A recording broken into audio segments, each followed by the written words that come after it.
Let's talk about the way that you update your risk profile in Acorns.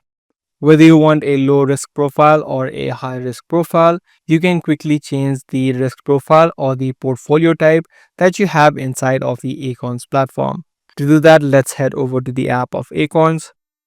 Once you're inside of the Acorns app, head over to the Invest section. Make sure that you are inside of the home page and then tap on Invest.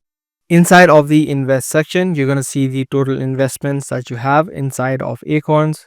To change your portfolio type, you just need to scroll down, and here you'll be able to see the overview of the portfolio that you have and the different ETFs that are invested in. To change the portfolio type, just tap on Edit on the top right and then tap on the risk option right here.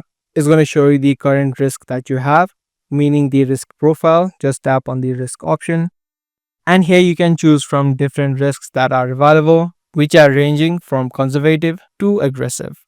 If you want to risk low, meaning also you're going to get low returns, if you want that, you can choose the conservative risk portfolio. Or if you want to risk aggressively and increase your returns, you can select the aggressive portfolio option. And depending upon your selection, the ETFs will also change. The more aggressive portfolio you select, the riskier assets it's going to invest into.